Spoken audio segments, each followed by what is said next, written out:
very much. I was asked a while ago by Kapit. He asked me why I was here, and he thought, have you suddenly gone into writing poetry? I said, oh dear God, no. I'm, like many of you here, I'm a big fan, a groupie of the poets and their works. And we are delighted, absolutely delighted, to be able to contribute to the campaign, to the work of the Instituto Cervantes. I am not a poet. None of us in the Institute for Climate and Sustainable Cities are poets, but we are avid readers of literature, and we are also individually have long been big fans of the work of Instituto, especially Berso sa Metro. My son, myself, my wife, we buy t-shirts because they're things to wear. You wear poetry in this case. And that's why you want to wear them. Today in this event we represent a tiny element of the poetic, which is the work that we do from the Institute for Climate and Sustainable Cities. Some of you may know more popularly the work that we've done with electric jeepneys, the electric trikes, electric quadricycles. Our partners in Makati City and Puerto Princesa have enrolled in the electric jeepneys program. It's actually the only running electric public transport program of its kind in Asia. And it's good to know that this country is leading in some good things, not always bad things as well.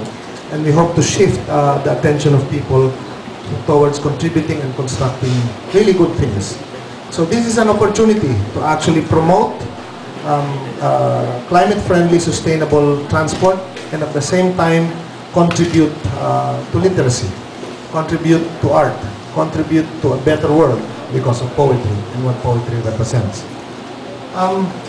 We take this rather seriously, this occasion, because it's for us, it's literally very poetic to be able to use our jeeps to propagate the message of the Institute. A writer from Uruguay, his name is Eduardo Galeano, said something in his new book called Mirrors, which is very appropriate to this occasion. And he said that the only words that deserve to exist are words that are better than silence. And the jeepneys are very silent. And yet they are carrying the words of people who have long been gone, and yet whose work has outlasted many centuries and many other works that are not literature. I believe also very strongly that the works of Lacaba, Nadera, and Lanot, and all the other premier poets of the country will outlive even the electric jeepney. 10 years, 20 years, a century from now. This is the contribution that the poets of this country is making, along with the poets of other countries. When I was asked, when I saw that I would be speaking here, I got a little bit nervous, but then because I wouldn't know really what to say to contribute, except what we're doing also with our work on climate. But I also thought maybe I'll just need to get something from inside me.